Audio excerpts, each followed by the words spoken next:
इसलिए उम्मीद है कि मैंने जो बीज बोए हैं शायद कभी उगेंगे। किसान तो इसी उम्मीद में रहता है।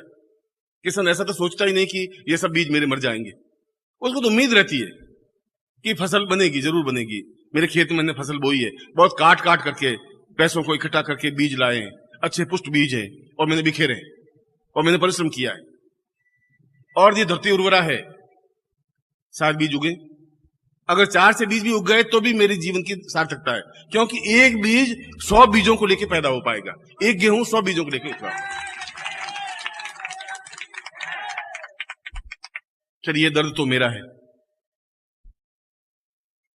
और कह नहीं सकता कि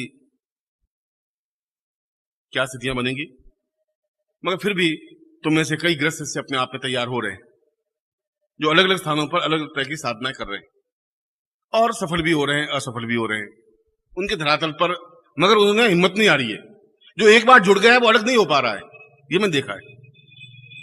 इतना मुझे एहसास होने लगा है कि चाहे कैसी भी स्थितियां आ जाती हैं, जिस रूप में भी मुझे स्मरण किया, जिस रूप में भी मेरे टच हुए, जिस रूप में भी मुझे अपने आप में अतारत में किया है, वो अलग हो ही नहीं पा रहे हैं। चाहे मैं मिलूं चाहे नहीं मिलूं, चाहे दिन भर ऑफिस के बाहर बैठे रहेंगे, चाहे मैं 8 घंटे बाद ऑफिस खोलूं, तब भी उनकी थकावट नहीं है। वो आप दूसरी जगह जाके बैठ जाइए, कहीं अपने घर पे जाके 15 मिनट, तो 20 मिनट बाद जैसे पांव खड़खड़ाने लगेंगे कि अब चलो बाद में कब मिल लेंगे, इनसे कोई ऐसी बात नहीं। यहाँ पर 6 घंटे बैठ जाते हैं। एक इच्छा रहती है, कभी मैं आपको डांटता हूं, कभी फटकारता हूं, कभी हल्की बात कह देता हूं, तो आप सहन करते रहते हैं। तो उसके बावजूद भी आपके मेरे संबंधों में, मधुरता में, प्रेम में, अटैचमेंट में कमी नहीं आ रही। जो 20 साल पहले थे उनका भी प्रेम उतना ही उर्वर है, इस बात का मुझे एहसास है। और ये इसलिए है कि उस दिन भी मैंने बताया था कि ये तुम्हारे मेरे संबंध आज के इस युग के 2-4 साल के हैं ही नहीं। ये इस बात का प्रमाण है कि 20 साल के बावजूद भी उतनी ही तरोताजगी के साथ में संबंध बने रह सके, ये जरूर इसकी बेल काफी पुरानी होगी, काफी पीछे की ओर होगी, और वो है। और हर बार मैं तुम्हें यही बात कहता हूं, जिस बार तुम्हें कह रहा हूं, हर बार कह रहा हूं कि तुम अपने जीवन को बर्बाद कर रहे हो। तुम समझ रहे हो तुम जीवन सार्थक कर रहे हो, मैं कह रहा हूं तुम्हारा जीवन ही बर्बाद हो रहा है। इसमें खाना पीना और सोना, और इससे तो जीवन नहीं बन सकता। ऐसा तो कोई भी जीवन जी लेगा। तुम्हारे पास एक तथ्य है, ज्ञान, एक चिंतन है, एक व्यक्ति है, एक अष्टावक्र है, एक गुरु है। तुम उसको लेकर के उस जगह पर पहुंच सकते हो जो अपने आप में अमृत्यु है, अमृत है, जो अपने पूर्णता है, जहां पूर्णमदः पूर्णमिदम् कहा गया है। तुम पहुंच सकते हो, तुम्हारे पास टाइम है, जीवन का पड़ाव है। और इसीलिए अगर इस बार भी आप नहीं मानेंगे तो फिर अगले जीवन में फिर जन्म लेना पड़ेगा आपको। लेंगे फिर 20-25 साल होंगे, फिर भटकेंगे, फिर आप मेरे पास आएंगे। कहां जाएंगे? आना तो वही है, जैसे उड़ी जहाज को पंछी पुनी जहाज पे आवे। फिर गुरुदेव गुरुदेव, अच्छा भाई आओ, ठीक किया तूने। क्या कर रहा था? कि गुरुदेव बस मैं किराने की दुकान कर रहा हूँ, शादी हो गई गुरुजी, और 3 बच्चे हो गए। ये तो अच्छी उपलब्धि की बेटा, बहुत। इसके लिए तो ट्रेनिंग देने की जरूरत नहीं, गुरु के पास जाने की जरूरत नहीं थी। बच्चे पैदा करने के गुरु से थोड़ी पूछना है, वो तुम सही कर दिया काम, ये काम तो हो गया। अब गुरुदेव ये है कि दुकान चलनी चाहिए।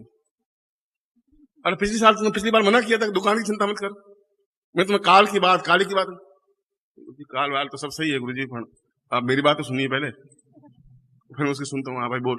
गुरुजी ऐसा हुआ कि मेरे पास 8,000 रुपए थे, और 8,000 रुपए दुकान पे लगा दिए गुरुजी। फिर ऐसा हुआ, फिर पत्नी रोज लड़ती है गुरुजी, मैं भी लड़ता हूँ गुरुजी कभी कभी, मगर वो ज्यादा लड़ती है गुरुजी। मैंने कहा चलो देखभाल के लाया, तो नहीं सब देखभाल के लाया, इंटरव्यू लिया, पूछा, सब बातचीत पूछी, उस समय तो ठीक ठाक थी। बाद में ये साड़ी बदल गई। मैं कोई बात नहीं, बदली तो ठीक हो जाएगी, अब तुम क्या करूं, मैं क्या करूं? गुरुजी को ऐसा वशीकरण सिखा, वो ठीक हो जाए। बस आप फिर पत्तों पे घूमते रहेंगे। फिर कोई शिविर होगा, मैं बोलूंगा देखो भाई ये सब ठीक नहीं है, इसमें कुछ नहीं है, ये साधना करनी है, फिर आप सुनते रहेंगे। तो सुनना मजबूरी, तुम्हारे क्या करोगे तुम?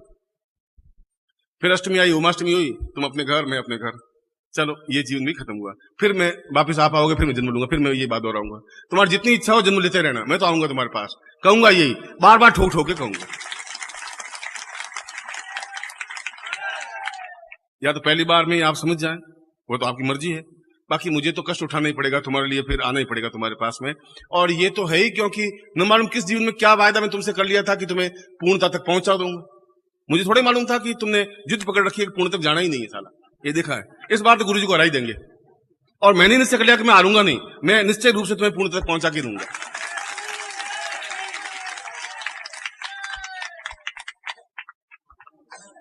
ये दोनों की जोर आजमाइश है, चलता रहेगा ये खेल और चलना चाहिए। मुझे खुशी है कि तुम काफी मर्द आदमी हो, मजबूत हो और संगठन शक्ति है तुम्हारे पास, सब लोग एक जैसे ही हो। तो मैं तो बेचारा अकेला पड़ गया, यहाँ बैठ बैठे करूंगा भी क्या। आप में पावर है, क्षमता है, मगर फिर भी उम्मीद लिए बैठा हूं कि ऐसा जरूर होगा। यदि मेरे शब्दों में ताकत होगी, यदि मेरी तपस्या में ताकत होगी, तो ऐसे निकल रहे हैं, अच्छे निकल रहे हैं और आगे जाकर के सूर्य के समान देदीप्यमान बनेंगे भी और पूर्णता तक पहुंचेंगे भी। मैं यहीं पर अपना प्रवचन समाप्त करता हूं और मैं आपको एक बार हृदय से आशीर्वाद देता हूं कि आप अपने जीवन में सफलता और श्रेष्ठता प्राप्त करें। प्रयोग है वो।